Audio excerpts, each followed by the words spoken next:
ladies and gentlemen, once again, welcome to the Juice Network, the hottest number one urban platform for your local entertainment. I am Tariq the Wave, and this is episode 4 of the More Than an Entertainment series. I appreciate you all for tuning in with us right now. We're about to get this thing cracking and rolling. We got a very, very special guest. JayCee is in the building. She is on the way. She's on the way.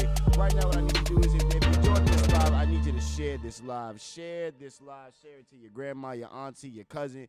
Share it to a host in your local city. Share it to a promoter. Share it to an alumni, a Viking, HBCU. Just send it to everybody. I need you to send this to everybody because we about to get things rocking and rolling. Okay? Once again, man, like I said, this is the Juice Network. I want to, first of all, introduce myself. This is Tariq the Wave. I am your boy Tariq the Wave, the one and only, and I appreciate you all for tuning in. Shout out to the Juice team, DJ Show Out, DJ Double A, Tony Tone, OGG Brev, DJ Pug, Lady China. The Juice team, shout out to the squad, the family, the actual family, the familiar. We are really, really, really about to get a lot of things rocking and rolling. A couple things I want to promote right quick. First off, tomorrow, we doing something for the black queens of the world. This is definitely going to be a special episode because with Show Out with the Wave is bringing you something for the black queens. I want you to definitely tune into that because we really are about to really see how black women are feeling during a time like this. Any unanswered questions, any feelings that black women have, this is the time for y'all to show it. This is the time for y'all to speak it. All of that, you know what I'm saying? And that's what this is going to be about tomorrow. So I want y'all to definitely tune in tomorrow. We ready? Are we rocking and rolling? We ready? All right. Okay. So like I said, man, ladies and gentlemen, this is the Juice Network. Welcome to the More Than an Entertainment series, okay? More Than an Entertainment series. I am Tariq the Wave, your official host, your cousin, your brother, your best friend, you know what I'm saying? All of that good stuff, you know what I'm saying? And like I said, this is a More Than Entertainment series. We have this very, very special guest that is on the way, a very, very special guest. All right, we on. JayCee, what's going on? What is going on? What's going on? How you feeling? It's good to see. I'm good. How are you? I'm good, man. You know, holding on. I'm being seen, not viewed, so that's a good day. That's a good thing, man. So listen, first of all, for all the viewers that are just coming in, like I said, I want to say welcome to the Juice Network. This is the More Than Entertainment series. I am Tariq the Wave. I'm your official host for this, and we have a very, very, very special. Oh God, this is. Listen, as an MC, I've been MCing for about 4 years now, and there's a couple of people that are on my list when it comes to being a goat of being an MC, and our special guest is top 2, but not number 2. You know what I'm saying? JayCee is officially in the building, so it's an honor and a pleasure to have you here. This is really, really exciting for us. So let's just dive straight into it, man. So just give us like a little background first off of who you are, where you come from, and we're going to start from there. Yeah, man. Born and raised Washington, D.C., so city girl, former hooper, turned on-air personality to national television, national radio. Graduated of HBCU, graduated from Elizabeth City State University. Used to hoop at Bowie State. So, I've done BT, done a few sightings with Revolt. I currently am with Radio 1, so I'm on air in 92Q in Baltimore. I'm just a humble kid for real that, still loves sports and like being able to talk a little bit about a few things. That's it. That's what's up. So, you mentioned you being a basketball player. So, of course, before you were MC, you were a basketball player. So, you being a former hooper, just kind of talk about, what was it like being a hooper? What made you want to be a basketball player and stuff like that? Man, first, I'm the only girl on both sides of my family. So mom and dad's side, it's me. That's it. Gotcha. Everything else is a dude. So I hoop, I bowled, played football in the streets. Like, I did everything that every other female was not doing. Right. And, hooping is definitely still a part of me. I actually I actually hooped all of my life, probably from the age of, I want to say I started at 4, Mm-hmm. and it probably was earlier than that, but I'll give 4 because that's what I remember. Got you. And you know, I wanted to be the next Cheryl Swoops and the first female Michael Jordan in the NBA, and of course that's every female's version of what they wanted to do because we didn't have a league until 96, 97, Right. thanks to David Stern. Mm-hmm. So, you know, our ambition was we gonna crack the code and be in the NBA. And then they gave us our own league, and you know, it was like, all right, I'm going to the WNBA now. Like, Right. so outside of that, you know, when you're an African American kid and especially a woman, you don't really see a whole lot of things that are able to be attested to you because you're a woman. Right. So athletics was something we were always good at, and we got up to the college level and our numbers were super exceeding. But I was like, you know, I want to be able to do something on a bigger scale. And the only thing else that we could do was go overseas. And I was okay with that. We was making tax-free money. And, you know, like, yo, Hey, when we bring it back, we just got to make sure it don't look like we smuggling nothing. Absolutely, but, absolutely. You know, I had a few demises, and, you know, that's what led me to hosting, honestly. So me not having a successful athletic career put me in the radio world. So yeah. Okay, so you know, lately there's been a big buzz about, you know, top 100 athletes considering, you know, going to an HBCU to play basketball, whether it's football, whatever, right? In your, you know, from your perspective, how important do you think it is to kind of like showcase HBCU sports, and like how big it will be for the culture of, you know, like if we had a Zion Williams going to, you know, Howard or A&T right. or NC Central or Bowie State or Elizabeth State, like how big do you think it would be for, you know, promising D1 athletes to choose HBCUs? Yeah, I think it'll be super dope. I think it would definitely change the narrative that's been painted for years. The main thing that I kind of like toggle with is every single D1 athlete that possibly had their chances kind of gone left and right or lost in certain situations, they always find their way to a D2 school that has a premier league. So it's a validity in what we do and the amount of bump that comes with while we're playing. So, you know, it's though everybody in D, and I'll say it like this, I say it respectfully, everybody in D2, we feel as though we have something to prove. Right. Absolutely. Because of the fact that, you know, we know we are good enough to play D1, but our school, our program was not marketed heavily, or our HBCU was not somebody that was known because we were small or we're only known for one thing. So I think that having these conversations, especially in a time like this, that HBCU athletes are more premier in some instances than D1 programs, and that's been shown. Even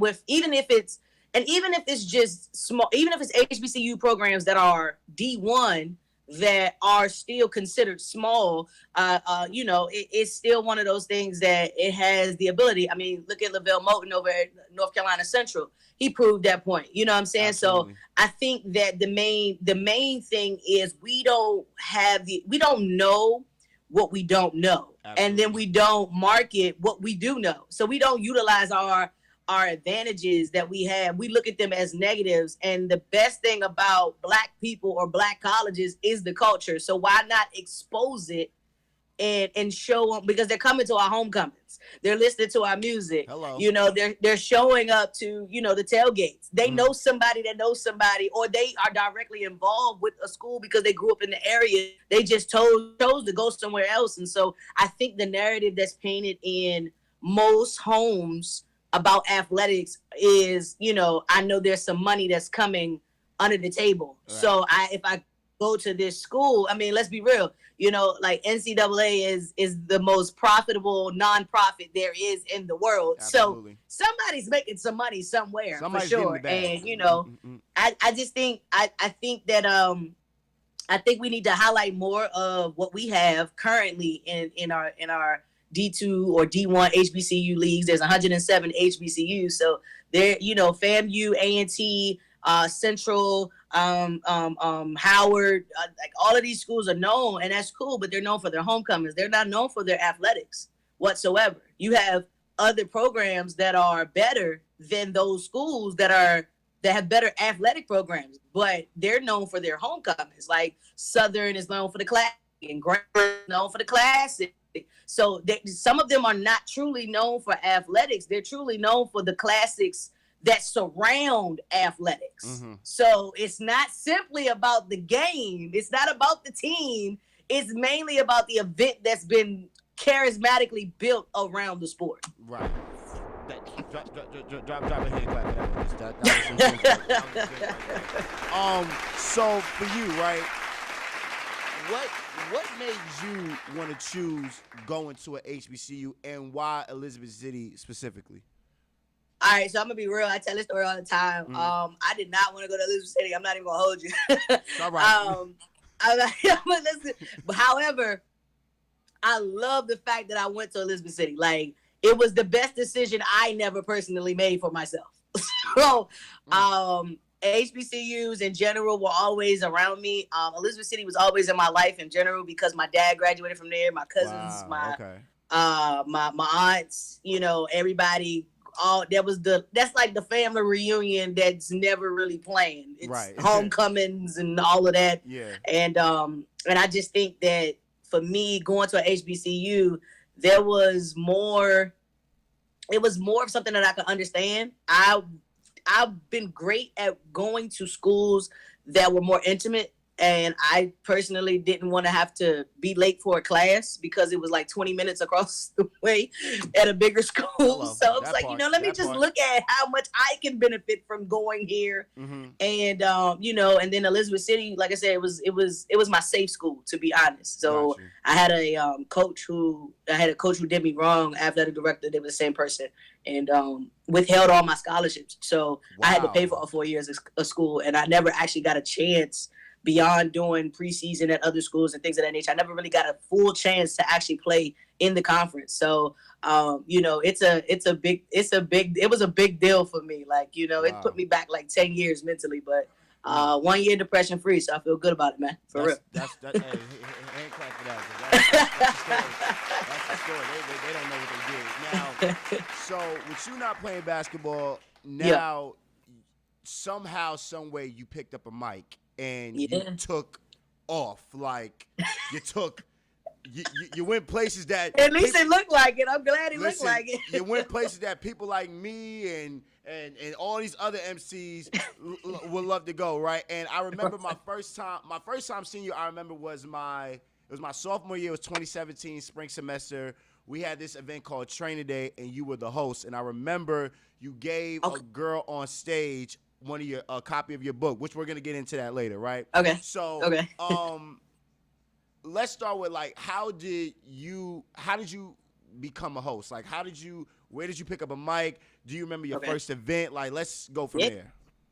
Okay, so it actually happened. It was April 17th, 2012. I remember the day simply because of the fact that it is on my phone, and I make my lock screen something that's very personable to me and my growth. And I have a goal that by next year, next year it's automatically going to set. It will be my 10,000 hour on that day that I've been hosting. So hand clap for that one, right? Hand clap for that one. So with that being said, I was at Bowie State. I had just transferred from Elizabeth City. It was what year was that? I had transferred spring 2011, and I knew I wanted to play ball, and Bowie was Bowie's girls was always making it to the semifinals at the time, and I was like, oh, okay, they only losing by like 4 and 6, cool. I averaged 15 that as a guard, right. That's easy. Like, I mean, I was shooting 40% from the 3-point line, so it was like, all right, great. I already know I can put us over there. It's just cool. Like, I want a ring, and I know I can get it. Right. So that was my thought process. Humble brag. So with that being said, I had just transferred there, and my homegirl was helping me get through going through the schools and everything. And, the same thing that happened at Elizabeth City, where there was a coaching transition right before I was going to sign my national letter of intent, which was the last offer that I had access to after everything that happened to me in high school. When I went down there, that coach was being transitioned out. And so when I transferred to Bowie, that coach 4 months later ended up being transitioned out. So wow. Anybody that knows athletics, they know that, your coach is, if the person didn't recruit you or they don't want you, like, it's kind of like, I want to build my own program. I'll go find this person, da, da, da. Absolutely. I really have no allegiance to you. So with that thought process, I already knew, I had a bad feeling that something was going to happen, that the same thing that happened in Elizabeth City was going to happen to me at Bowie. And so I stayed there. That following year, I stayed there. But I was, over the summer, I was doing workouts with the team. I was open gym sessions, team study halls, things of that nature, team meetups, things of that nature. And then the fall, I ended up doing preseason. And so I'm thinking, like, okay, I'm about to hoop, like, bet, right. Like, this is what I want to do. So no, that didn't happen. Like, it was a bad tragedy. I did all of that preseason and everything, and it didn't happen. And so we had a bad event that happened on campus that year, and so I was very, very close with the lady that worked for student activities, and they called it at Bowie, they called it Campus Activities Board. And so some of the schools were still transitioning. It was like, okay, it's campus activities or it's student activities, but they all did the same thing. And so I worked directly with her to put together this event. And I was like, let's do a basketball game. Let's do a staff. We used to do them in high school all the time, like staff versus students type situations. Yeah, so we did those, and we knew the athletes couldn't hoop that wasn't about to play in the season. And I was like, all right, bet. And so the lady was like, yo, you want to host it? And I was like, I mean, okay. Sure. I didn't know what she was talking about. Not even gonna hold you. Like, I was like, what you want me to do? She was like, yeah, just introduce. So I was like the co-host to the main host. And at the time, I was like, that was like the first time I had ever done it. But because I had worked DC nightlife so much, I knew what it kind of was, but I had never had the chance to experience it personally for myself. And so I did that, and I introduced actually one of my idols, who is now a mentor of mine, Angie Edge from the Morning Hustle. Yeah. And she was the person I was introducing, along with an actor now who used to be a radio personality, Antonio the Cuban cigar smoker. I was like, dumb nervous because I just didn't want to mess up her name. I care about the program. I really just didn't want to mess up her name. And so yeah, man, that was the first time. And then it was kind of like I knew I liked it because I got the same energy that I got from playing ball. Ooh. And I was like, okay. But I didn't allow it to like come in like fully. I was just like, all right, well, yeah, like, okay, this is dope. I'm still in the limelight. Cool. I'm still talking. People still learning me, knowing me and things of that nature. And then I was actually getting ready to go to Virginia Union. So I was just like, yo, let's just try every CIAA school at this point. Let's go what we can. Yeah. So, I went to Virginia Union. I actually had verbally committed after the official visit that they offered me. And about 30 days later, it was rescinded. And so the crazy thing about it is, the same day that I got the phone call, I was broken, like, because this was probably going to be this was going to be my moment to actually hoop.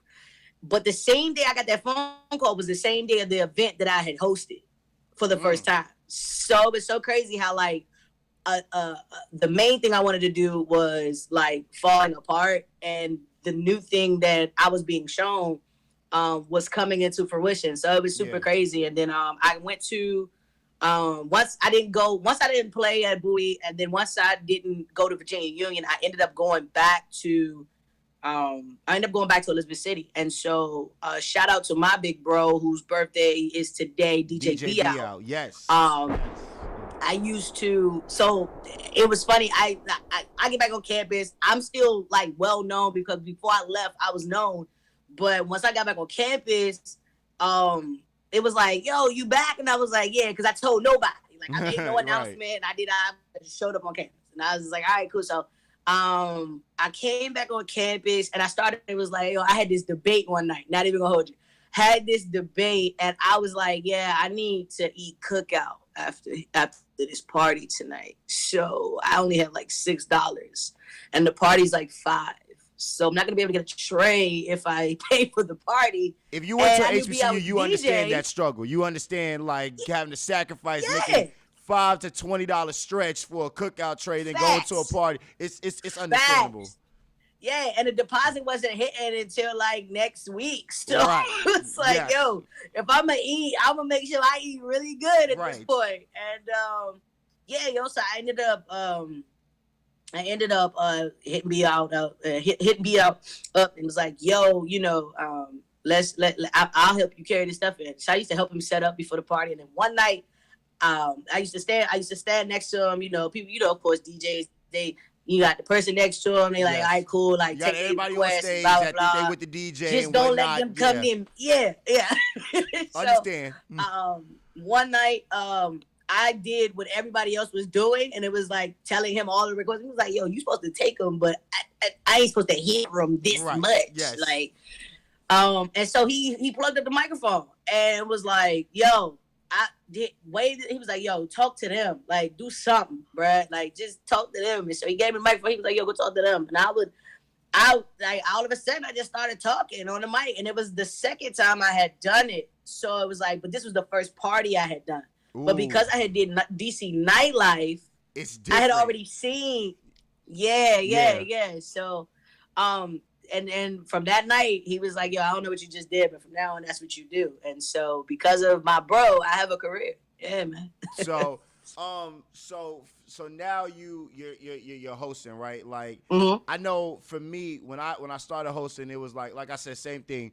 Shout out to my boy DJ AA. That was a dude who I will always, you know, bring his case in to make sure I got in for free. Don't worry about the locals standing outside. Yeah.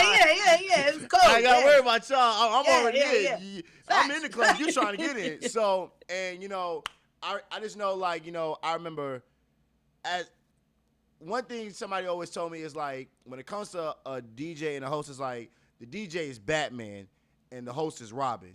So it's like, where the DJ falls short, that's where the host has to come in. So I know for me, it was kind of hard transitioning because, you know, it was like I was trying to get, you know, let's be real here. I was trying to get my administration to take serious that, yo, listen, hey, I'm a host. Like, you know, I know you got your campus leaders hosting stuff, but they're not getting the crowd right. You know what I'm saying? And here I am, listen, if you just give me like 5 minutes, I promise you, I can get everybody doing the swag stuff. I can get the whole building having their phone lights in there on all of that, right? So what was like some of your like struggles when you first started emceeing? I think the main thing was being able to get people to see that a female could do it. Ooh. So everything that I've done, most males do. So everything that I do, and even currently to this day, like most guys do. Even the way that I host like a guy. And I did that typically because I studied more guys because it's a male-dominated industry. And I did that to take advantage of it as much as I possibly could because for me personally, it was like, you know, they keep booking all of these guys and I'm like, you know, why?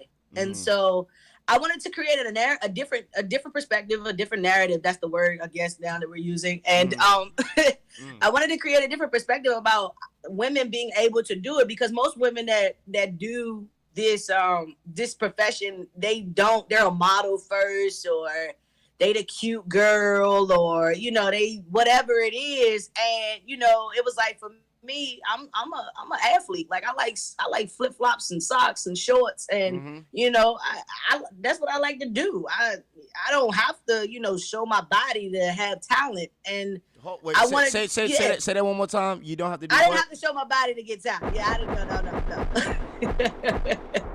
No. So you know, that was the thing. I think that was one thing. But I think in the beginning, it was a lot easier than the actual transition of fully becoming a host. So like, I think for me in the beginning, it was a lot easier because I had a lot of people on my side, and a lot of people that were already on my side were already vetted. So me being with them gave me an upper hand of, okay, well, it was kind of like how the traditional, she with you, all right, bet, say less. Right. And, you know, that kind of helped me. And I think the main thing too was I really wanted people to know my name. I didn't want to be associated with just the DJ. I wanted people, so I would go have, till this day, conversations with the custodians, the security officers, the people that threw the party, even the people that was in the administration. Like, I wanted everybody to know my name. So even if they see me on campus before and I didn't have a direct relationship with them, I would go up and introduce myself to them like I had never seen them before. And we probably had crossed paths. But it was more so of a thought process of just being able to just be humble enough to say, yo, like, you still ain't nobody. Like, even to this day, I'm like, yo, I get confused sometimes. Like, yo, in the real world, we'll set you straight quick. And he's like, yeah, who are you? I'm like, Absolutely. So, you know, it just allows me to stay in a humble position. And I think in the transition of, because I so my degree is in health and physical education. A lot of people don't know that. And so I wanted to be, you know, everything was predicated around athletics. Right. It wasn't around, you know, doing anything like anything remotely athletic, entertainment wise. And so by me doing this, it allowed me to be, what up, Nikki? It allowed me to be very, very strategic as to what I wanted to do. So by the time I got home after I graduated, it was one of those situations where it was like, yo, okay, now what do I do? And so I went back doing the nightlife. I'm in that situation right now. In that situation right now. So it's really relatable. Yeah, man. But the thing is, though, so I was like, I've always been strategic in my movements. Like so when I came out of school, because of my degree being in sport management and health and physical education, I was not able to move. I thought I had the stipulation of I have to have a degree in radio or some in communications in order for me to get a job in radio. Right. And I kind of had to like get out of that thought process because a lot of the people when I came home didn't have degrees, but they were in management positions. And that was enough for me to even say, okay, listen, I'm not holding on to that thought process. Like I just got the money and debt behind it and the paper to make my parents proud. Okay, now let's go do something you want to do. Ooh. And so it was nah, man. I mean, it was so the hardest part was being able to transition. Like, I think that was the hardest thing, to transition, knowing that I wasn't playing ball anymore and I had to figure it out. And I didn't want to let that go for nothing. I promise you. Yeah. Man. So, how often do people like, you know, ask you like, oh, I want to be a host. Like, is there any tips that you can give me? Like, I want to be just like you. Like, when it comes to hosting, like, what advice do you give people that are actually serious about being an MC? Don't rely on the DJ.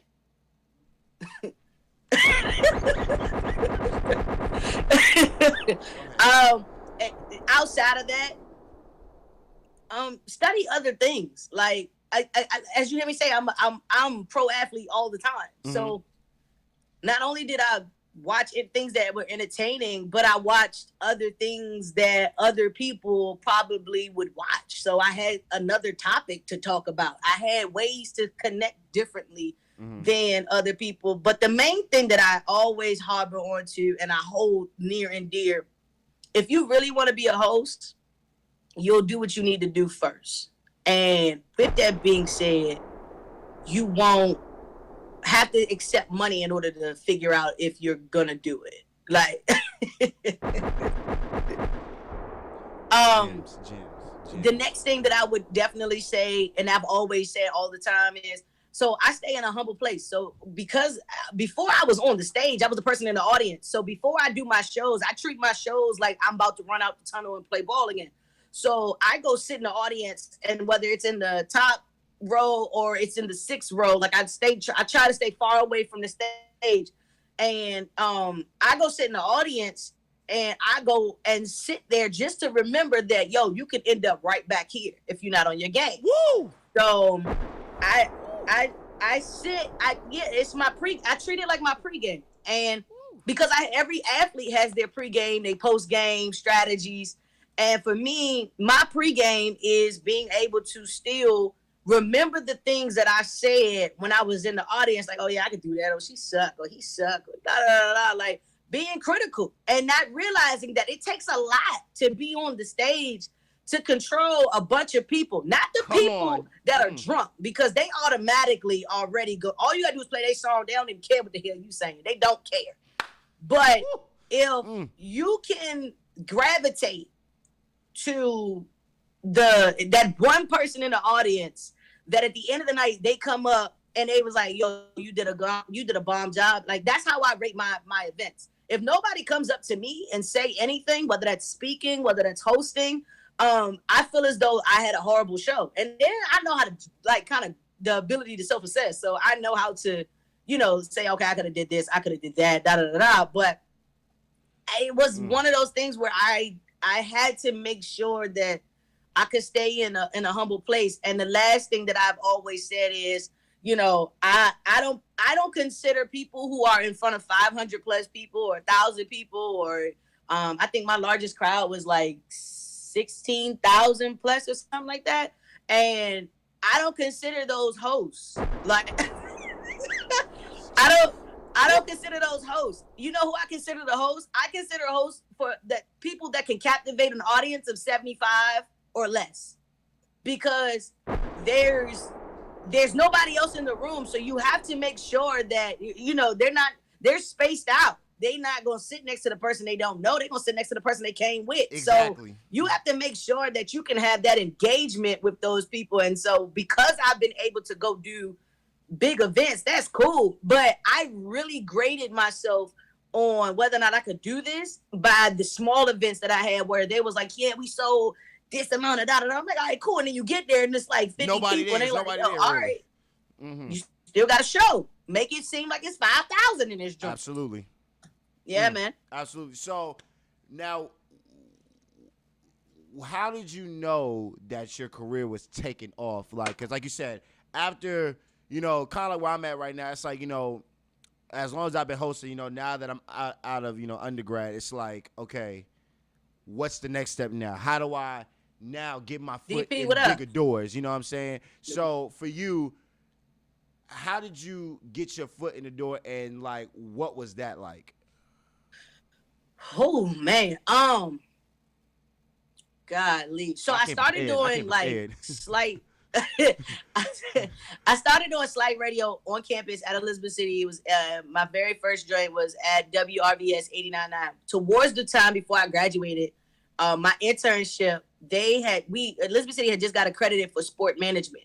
Okay. So I made them add my minor as coaching, but my concentration as communications. Mm-hmm. So that way I could go to the national radio station that was, I think it was East Carolina Radio at the time, or still is. And I could go do my internship that I had to have in order to graduate at the radio station off campus. Mm. So I kind of took advantage of those things because I started getting a little bit more focused towards the latter half of my schooling. And then, so that gave me the insight of certain things that I needed to see. However, I was never prepared to do national radio because of the fact that, and it's no secret that HBCUs are definitely underfunded or undersupported even by their own alumni, but I'm gonna leave that right there. Woo! So do we want to get into with that?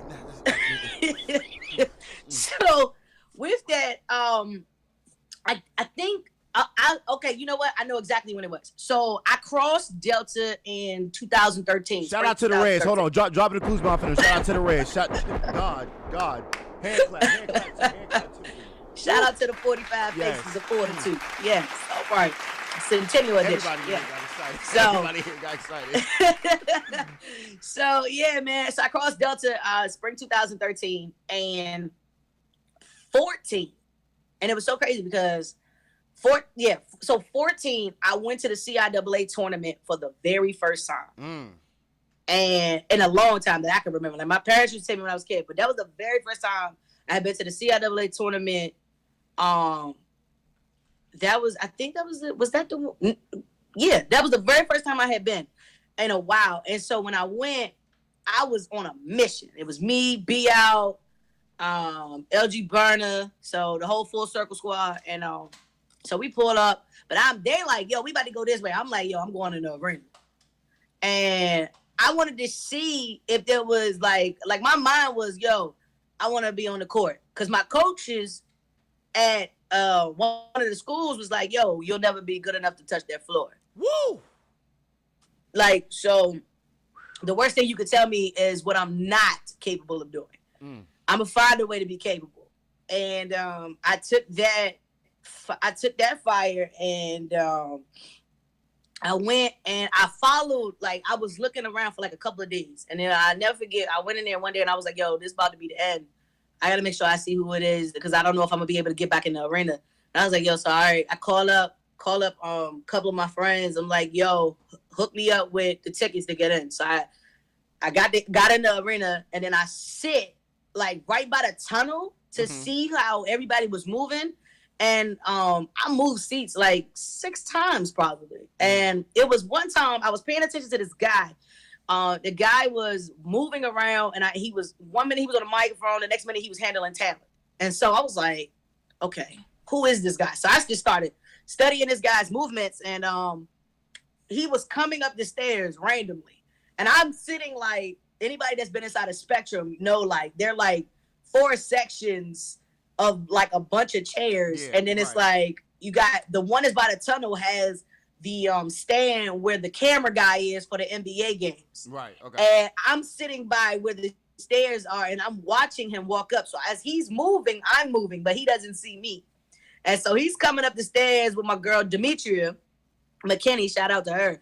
And she walks up with him, and somebody stops her and wants her autograph and stuff like that. And then I turned him around and I'm like, hey, how you doing? My name is JayCee. I host, I would love to be able to do that. I saw you was on the floor, yada, yada, yada, hyping him up, but introducing myself at the same time.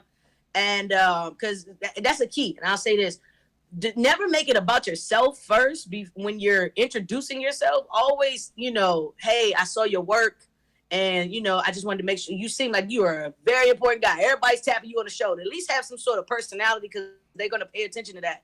And once you do that, then I came across and, I got his attention. He started laughing. He said, they say I'm important. But, I still remember the conversation. He's like, yeah, they say I'm important, but I be trying to hide. And I was like, well, listen, before you go and hide, I just want to introduce myself to you and this, that, and the third. So he gave me his card. I emailed that man for 11 months straight.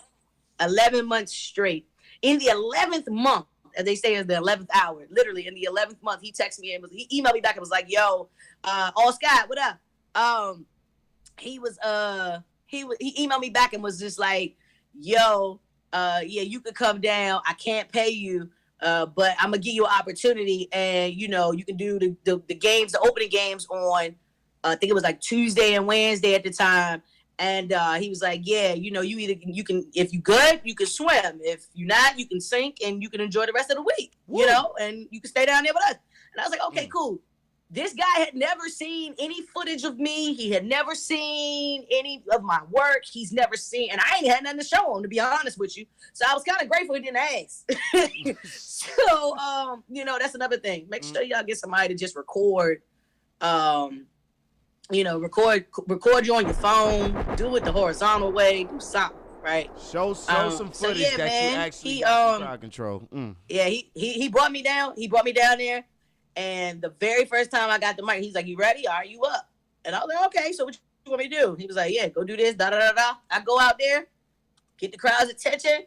He never took the microphone out of my hand, and at that moment, I was like, "Yeah, I can do this. Oh yeah, I can do this," and it just took off, and I've been doing CIAA for the last 6 years. So this is what we're gonna do, right? So my people are telling me that they're about to cut us off. So what we're gonna do is we're gonna take a intermission right quick, and then we're gonna hop right back. Okay? So all of y'all that are up here, you know what I'm saying, put the word out, keep sharing this live. You know what I'm saying? We about to come right back. This is the More Than Entertainment series with JayCee. I'm Tariq the Wave. We're gonna be right back. All right?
Yes, back again. This is the Juice Network. This is the More Than an Entertainer series. Brought to you by the Juice Network. This is Tariq the Wave. Listen, man, we are, the gems, the blessings, the stories JayCee is giving us right now. This is incredible. All right. So listen, I need y'all to continue sharing this live. Please continue sharing this live. Okay. We are getting locked and loaded. We are really like, man. Listen, I'm excited, man. I'm loving this right now. All right. I'm loving this energy. We waiting for JayCee to get back up on here, and we're gonna keep it rolling. For tomorrow, for all my people tomorrow, listen, we got a tribute to Black Queens tomorrow with Shaw with the Wave, brought to you by the Juice Network. Me and DJ Show Out will be highlighting some Black Queens. We're gonna be talking that talk. We're gonna be giving that energy. We're going to be supporting our black queens. We're going to be talking that talk tomorrow, all right? So, like I said, we could be waiting for JayCee to get back up on the live, all right? Cameraman, let me know when we ready. Let me know when we rocking. Let me know when we rolling.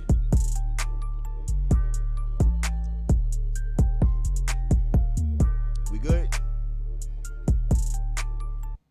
Yo, you get me? All right. Okay, we back.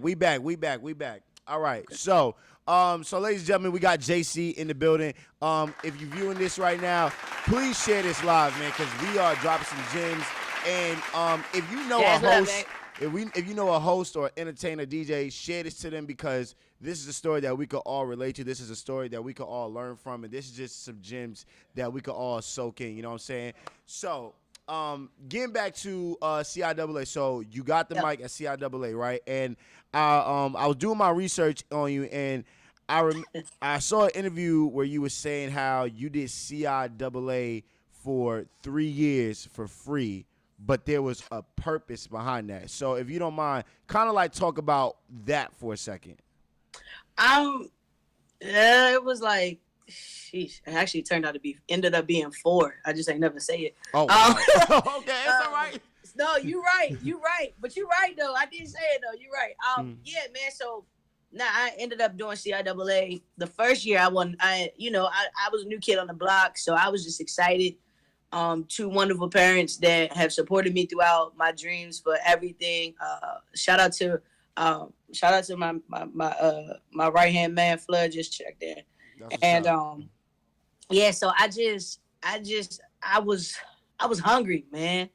Hungry, and I was willing to do anything that I could, but I had the mental capacity to understand that, in order to get somewhere, I had to start somewhere. And, it didn't mean that I had to do it for free for the rest of my life. Right. It just mean I wasn't in that room yet. My name probably was spoken, but and I say spoken, I don't know what everybody believes in, my higher power. The man upstairs, spoke my name in certain rooms. So with that being said, I kind of went down there with the expectation that, if I could just show them that I was good enough, then they would probably offer me a contract, because nobody had ever heard of me. And then the next year, it was so crazy. So every year that I've done CIAA, I've grown into different levels. Because what I did was I ended up creating a position that didn't actually exist.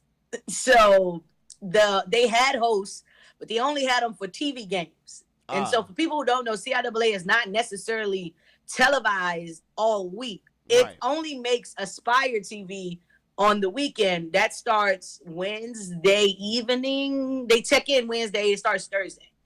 And so on Tuesdays and Wednesdays, those games were only streamed via CIAA Sports. So with that, I wasn't necessarily being seen by the people who booked the host. So the first year, I came in and that was just like me learning everything. The second year, which was super crazy, I ended up doing, he's hilarious.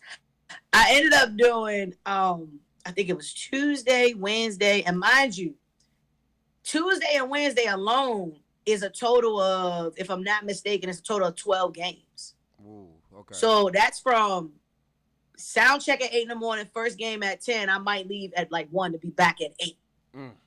And I paid for my hotel too. And I had to drive to Charlotte from DC. So that's 6 hours straight. Right. And when I paid for the hotel, I was staying like 20 minutes out because that was the cheapest. Right. So what I would do is I would drive to the nearest, like train joint. And I think, what is it called down there? What's the train joint in Charlotte? Whatever. But the little tram joint that you could ride from where the stop is all the way down to Spectrum. I would park my car there and then ride the train in the Spectrum and then walk into the arena. So it wasn't like, black cars and all of that first. No, that was not happening at all. And then I think the second year I ended up doing Tuesday, Wednesday, and then the host said that they were not going to do anything that wasn't televised. So it just so happened that Thursday's first 2 games were not televised, and it just so also happened that they were the women's games too. But okay. So with that, with that, yeah, man, and I ended up doing those, and then that put me in a position to be seen by the people who booked the host. So the following year, I ended up doing Tuesday, Wednesday. The Thursday games got added to my schedule, and then I ended up doing.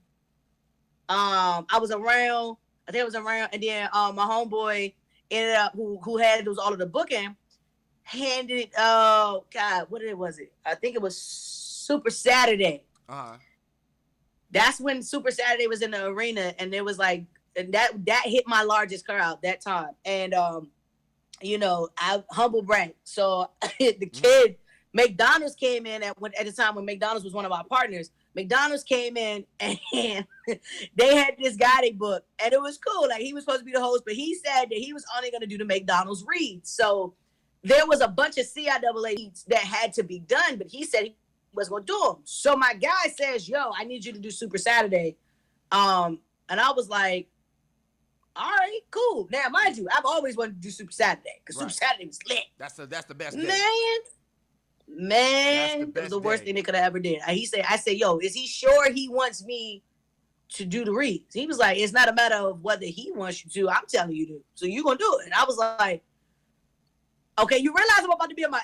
All right, cool. And they, like, nobody on the squad had ever seen me on outside of the corporate side. So they never seen me, like, party side. They never saw me, like, homecoming side, like nothing like. So I'm in my lane at this point. Right, like this. And you talking like right this before, is you right here. Yeah.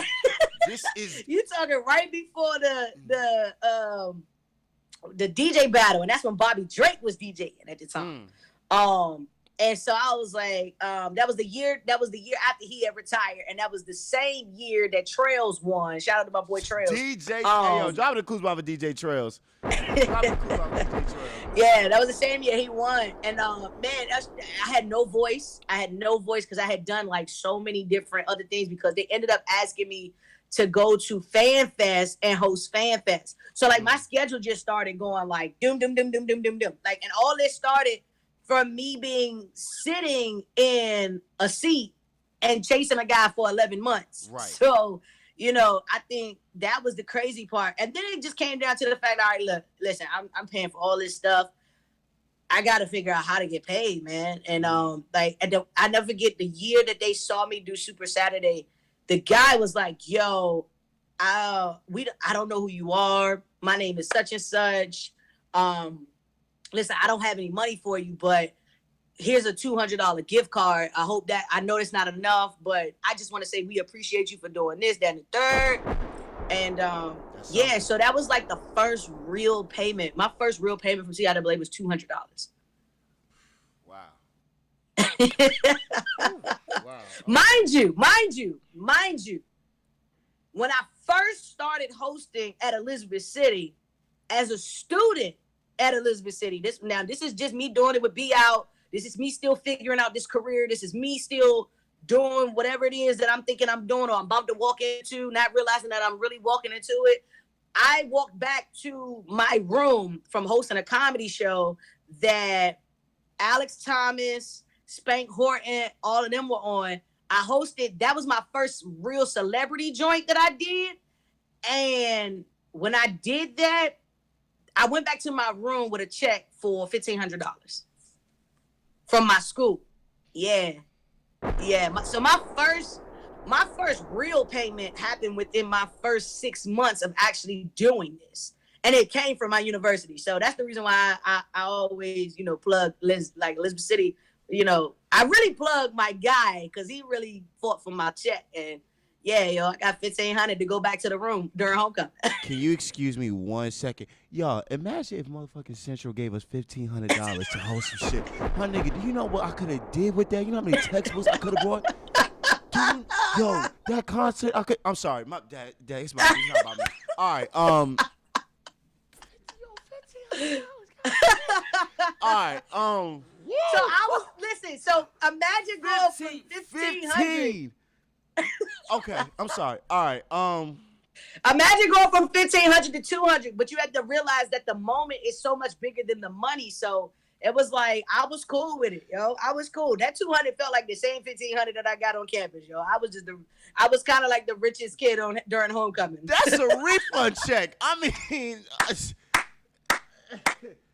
mean, damn. Whoa. Okay, my bad.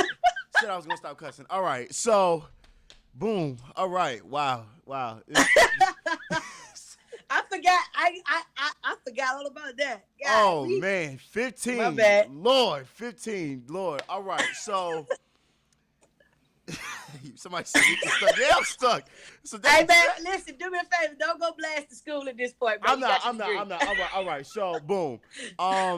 So you doing CIAA, right? Mm-hmm. Yeah. So now DTLR comes into play, right? Yeah. Kind of walk me through now how you go from doing CIAA and now you're doing DTLR. Man, so in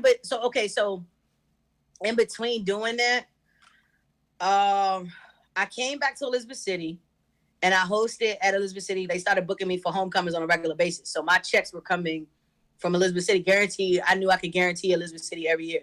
Mm-hmm. And then there was a year that we did when I was in school, we did this thing called Blaze the Stage that I actually produced. And so I was able to learn my producing credits from that. But one of the guests that came was one of the original writers of 106 in Park. So wow, it was ironic that right after I graduated in October, it was October. I think it was like right before my birthday. I ended up hosting 106 in Park. And so once that happened, I met one of the original writers. The first year, he offered me a gig with him because he liked the way I hosted. He liked the way I did everything. And he was just kind of like, yo, man, come out to LA with me. And I was like, what? And I was like, all right, I'm going to figure it out. And yo, I couldn't figure it out for the life of me. So the next year, he offered me the same gig. And when I tell you what it is, you're probably going to freak out. But so the next year, he offered me the same gig, but he was like, yo, I'll pay for your hotel. So I was like, cool. So as I started looking for flights, and I'm getting to it, I promise you. I started looking for the flights. The flight was like, yo, 500 round trip. I was like, golly, yo, to get to LA and back. Like, God. And so, but I couldn't turn up the event because of the fact that I was getting ready to have producer credits as one of the PAs for the BET Experience. Jesus. Oh, so, when I went, I was like, yo, all I gotta do is come up with the flight. He gonna take care of me when I get there. I still had a little change in my pocket. I had like, man, when I went out there, I probably had like $200 in my pocket. It's something. And LA is like so expensive, bro. Like they got me from the damn start. And I was like, golly. So yeah, man, so when I get there, I ended up producing with him for the celebrity game. And then I did, what else was it? We did the dance contest. Okay. And so once I did that, then I became like his right hand. So he put me on with a few other things that BET started contracting me for as a production assistant. So I did How to Rock Kicks with Ford and BET. I did the Freestyle Friday remakes on the Sprite Corner. So I got production credits for that. And so it just started like rolling in to be able to say, now I've worked with BET because the check said BET. So I was like, all right, cool. And then outside of that, I come back and I start trying to say, yo, I'm not used to paying for stuff. Like I'm not even gonna hold you. I like, give me discounts or let me work for it. And so I was like, all right, cool. I need a shoe connect. I need, a drink connect. I need all of this, right? Because I'm tired of paying for this mess. So shout out to one of my co-hosts from 92Q. What's up, Flo? Hey, yo, if you don't know DJ Flo, he's the guy to know. I'll say that. I will plug that. Flo is the guy to know. So yeah, and then so yeah, yo, we go into what was it? Yeah, yo, as far as DTLR is concerned, and um, as I'm transitioning, trying to figure out like, yo, how can I get some shoes, or how can I, do whatever? I want to be a brand ambassador at this point, right? Mm-hmm. I'm like, all right, cool. So I would go buy the exclusive shoes that only DTLR sold, and I would start making my own promotional videos for the shoe, and then tagging DTLR so that way I would get them to pay attention to me. And I'm like, yo, because my secret is I go find what the company doesn't have and I go make it my own. And then now I put myself in a position to say, yo, you're not doing this, so I can do this for you, and I know how to do it. And so that made me more of a target to actually bring in, because of the fact that I presented something that they didn't do. The same thing happened with CIAA. Like, so all of the official videographers now for CIAA, I helped create that lane because they were only using photos. By me bringing in videographers and photographers on my side and producing the stuff that we needed for me, it also helped them create content for them. And then we would say, yo, like, use this, da da da da. So yeah, yo, it was like, so I'm never against putting people on. You just have to be more strategic, and I had to learn that the hard way. I'm not gonna lie. So, but yeah, wow. So DTLR never paid attention to me. Like, they were never like trying to buy into what I wanted to do. And I think a lot of it came from me being a female. Nobody really took me like seriously, and especially being in this area and being from this area, everybody's somebody.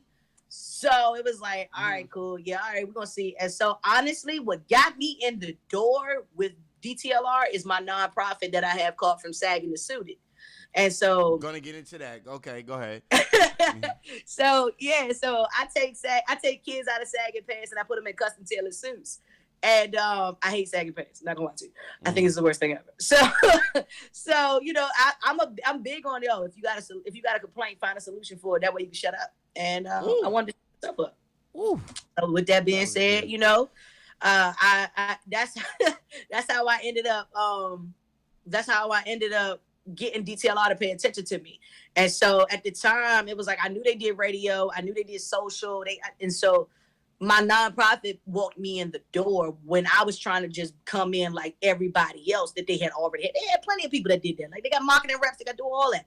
But they ain't had nobody that was doing what I was doing, that was a female doing what I was doing. And so it connected me with community outreach, which now got me from being the person that signed into the log to being able to just walk in the door and say, yeah, I'm here for this, da da da da. And oh, by the way, let me slide to this side where marketing is and radio is. And I had already had relationships with those people. And so it kind of just grew from there. And honestly, it wasn't, I'm gonna be honest, and they know, and they know. So I was about to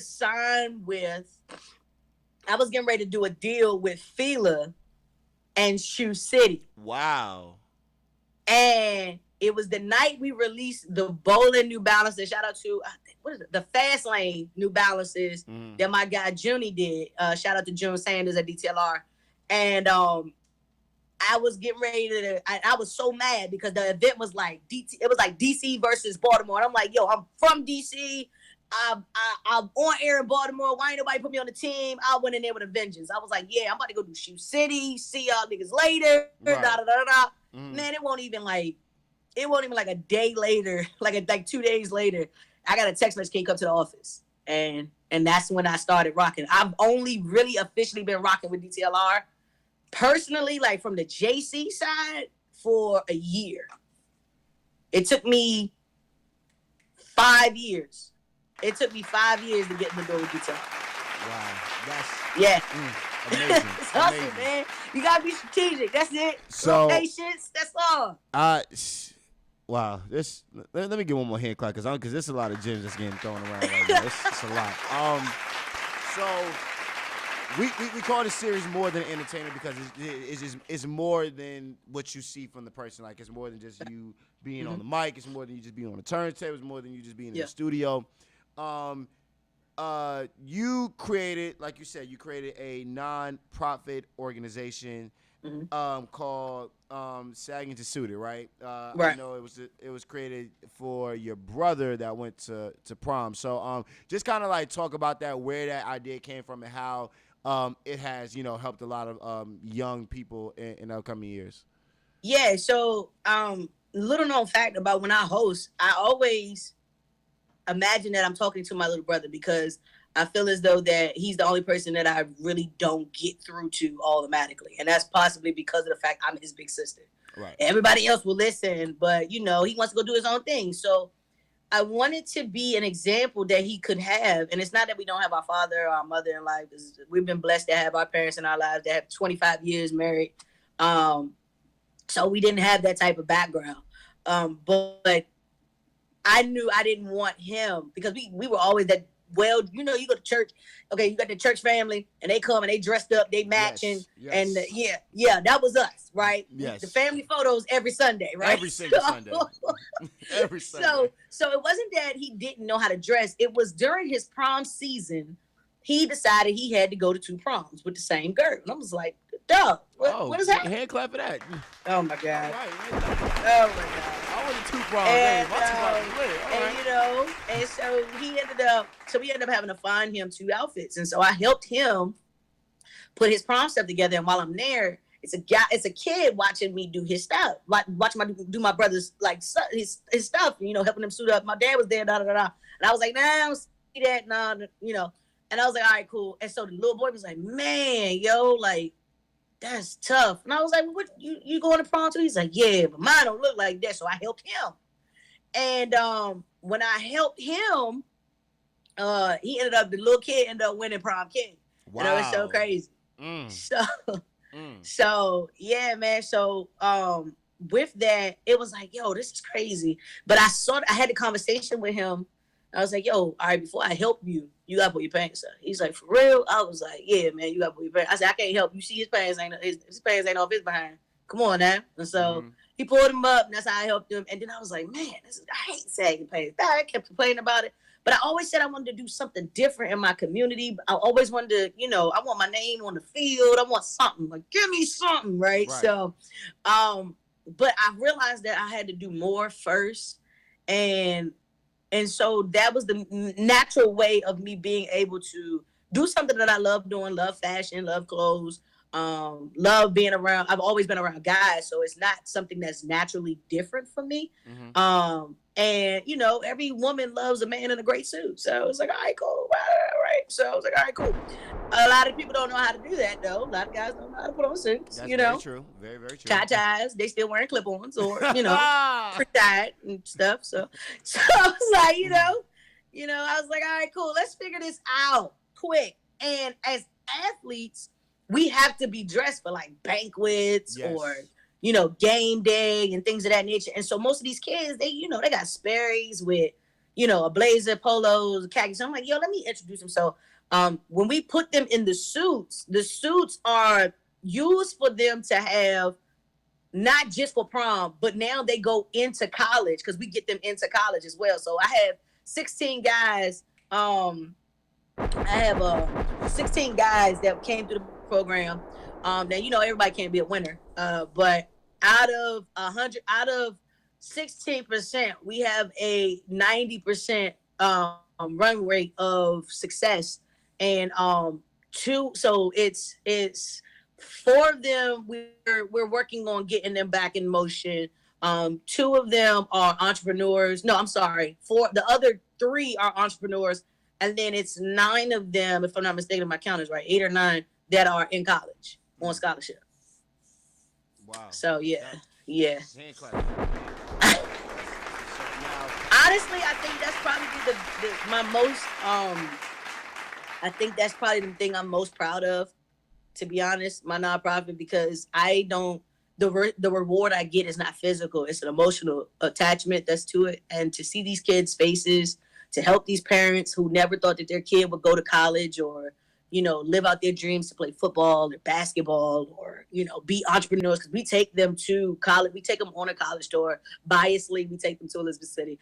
And, hey, listen, don't say I ain't doing my part, okay? But we show them we show them we show them the entrepreneur side. So I bring them in to see us work. So the whole Full Circle Squad, because of how we have the contracts with certain schools, we do homecoming, and we bring them in. They work with us. We give them community service hours. Wow. And so, not only are they getting a full tour, like they have a whole schedule itinerary. Put them in a hotel. We bring them down there. We let them, roam around campus. Go ahead, like whatever. If you move, call me. Like, but we let them experience campus before campus has to experience them. So I let them go run around my brother, because my brother's the bros and things of that nature. So it's like, okay, cool. And they get to see, then they come back at a certain time, and then they get to see us work. They see us argue, they see us fuss, they see us fight, they see us get whatever we need to get done, though, because in business, that's what it is. And they all end up seeing everything. So we not only put them into the entrepreneur side, but then we also take them up to DTLI for radio interviews, let them see how certain things work. And then we also introduce them to people like the graphic design department and things of that nature, to show them that, they don't have to just go into the corporate America situation. They can go to work and still have fun and love what they do. And, oh, by the way, get paid for it. So, we try to be very well versed in that. And I think that's definitely probably one of the most proudest things that I get to do. And shout out to one of my board members, Flood, is in here too. So another thing that I saw, let's give a handcuff for that. Just going back to the music. Like, that's amazing. I appreciate it. You are also an author, and for anybody that does not believe it, I'm on Amazon right now, because I'm about to like I promise you, like I'm really about to order the book, because I really want to like get some free game. And Reality Sold Separately, like, kind of talk about where your drive came from for writing a book, and why did you choose this topic? Oh man, so that actually tells the whole athletic story, to be honest with you, and then how I got to at least the beginning half of hosting. But I'm not an avid reader, right?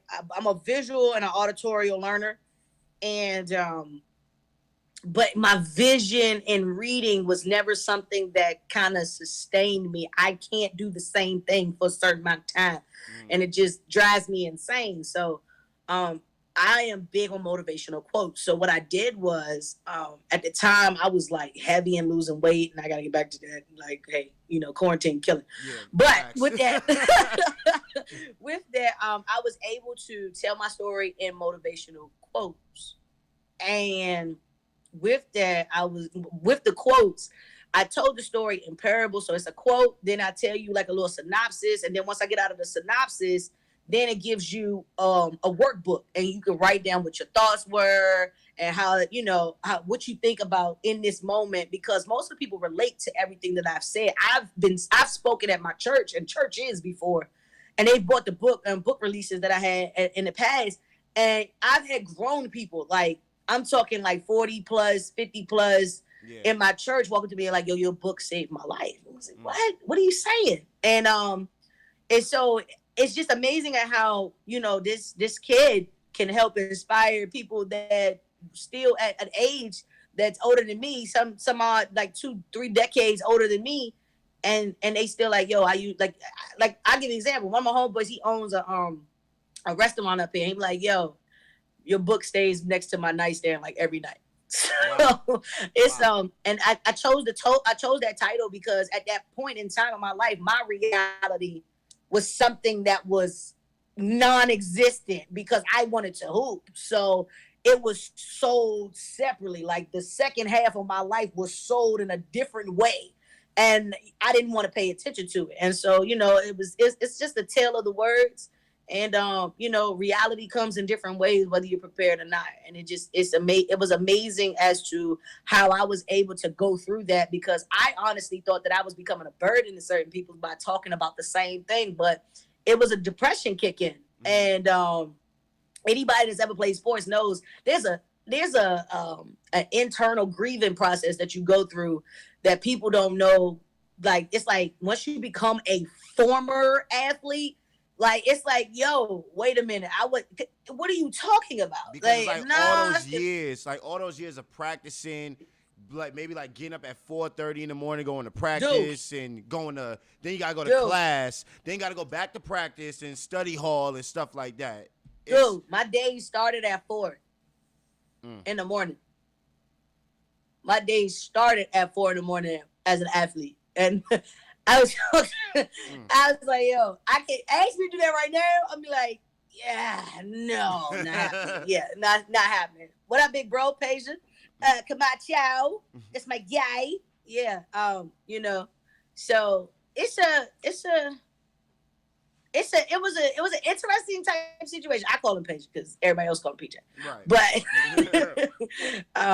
so yeah, man, it was an interesting situation that took place for me, and so my reality was just being so very separately, and it just felt fitting. So everybody asked me like, "Yo, okay, when's the second joint coming?" And I'm like, It's needed though. It's needed. I'm kind of stuck because I'm kind of rewriting the story now.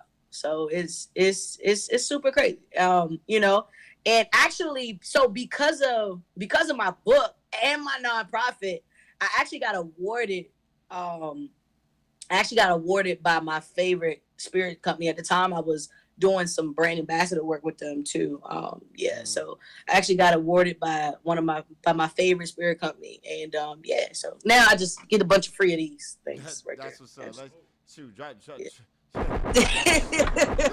I get a bunch of free of things, so yeah.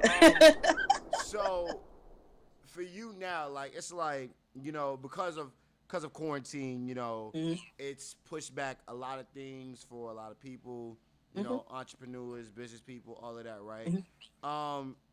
When we get out of this quarantine, when we get out of this pandemic, right? What is next for JayCee? Like, what is the ultimate goal for you in your career? Ultimately, honestly, work has not slowed up, right? For me, I'll say. So thank God that before this actually slowed completely down, I had literally just finished my last tour date with DTLR. Wow. And we were on the CIAA tour right before CIs. And that was explosive. Like, we went to every CIAA school. That was crazy. It was crazy. And we did over 1 million impressions. So I appreciate everybody who definitely checked in on that. That was crazy. So right now, currently, so I'm working on my my next book, but it's not a book. My next story, but it's been written pretty much. And so a lot of people, it goes back to one of the questions you asked about, how did I get the host? A lot of people don't know that part. A lot of people don't know the hooping part. And so it's just time to tell that part now because I'm a lot more comfortable in sharing it.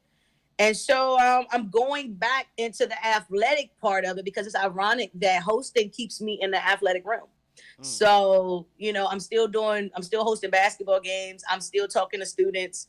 I speak at national signing days up here in DC and Maryland. So it's kind of been written, but I didn't want to pay attention to it. And I didn't know that I could do this. I didn't know that I could still be connected to the game and suit up a different way. But I knew that this was something that I could fall in love with off the strength of the fact that I got the same response or the same energy, or I felt the same vibration that I felt when I was running out of the tunnel before it was time to go on the layup lines. So it was, having that makes it a lot crazier. And then also, I'm on 92Q in Baltimore, and so just trying to perfect being a better personality and being a better teammate to all of my fellow personalities for Radio One.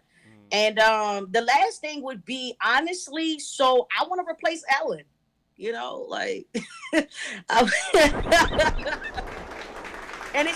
say that, and when I say that responsibly because Ellen is irreplaceable. I say that to say that I have a knack and a heart.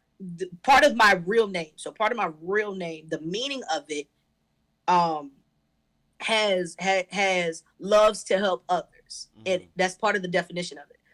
And I literally have a true knack for seeing people win. And so when I watch how people are hungry right now, and people can't pay their rent right now, and people don't have checks, and she's just getting it, and her and other athletes and platforms that they've created have been able to, donate to like the All In Challenge, and shout out to Michael Rubin and ET, and the girl Nikki that was on here earlier. She handles all of ET's social media, and so being able to be in those sectors. Like my book got me in front of ET. My book got me in front of Inky Johnson. Shout out to my mentor David Shands.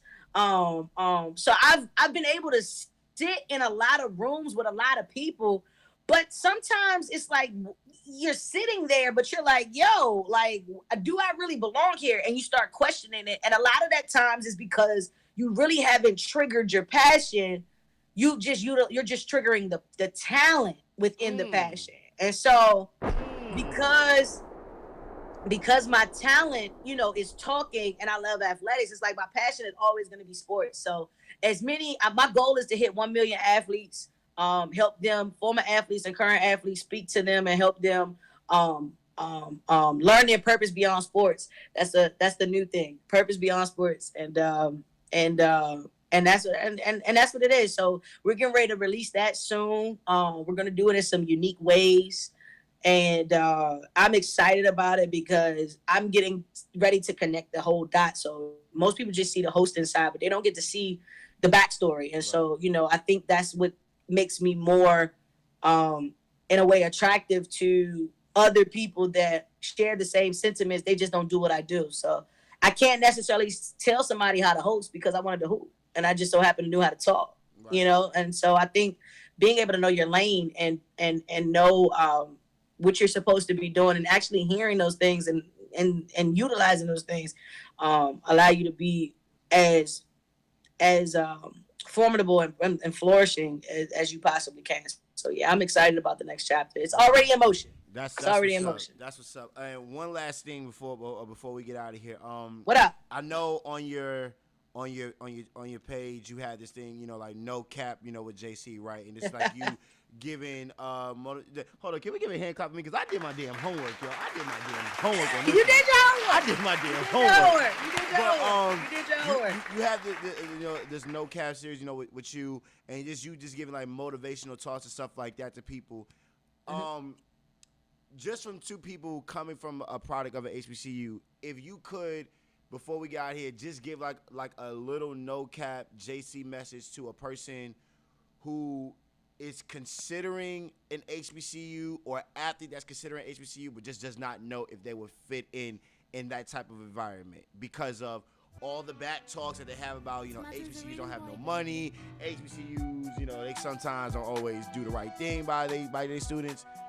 What motivational message would you give to that student that's thinking about choosing an HBCU? Look in the mirror. Simply, look in the mirror. At the end of the day, you are who you are. And it doesn't mean that by going to HBCU, you fail. It actually means you identify. Now, can you take your culture and go to a Fortune 500 company and be different and still make that company shine? It may be because of you that they shine more, because that culture is not at a PWI.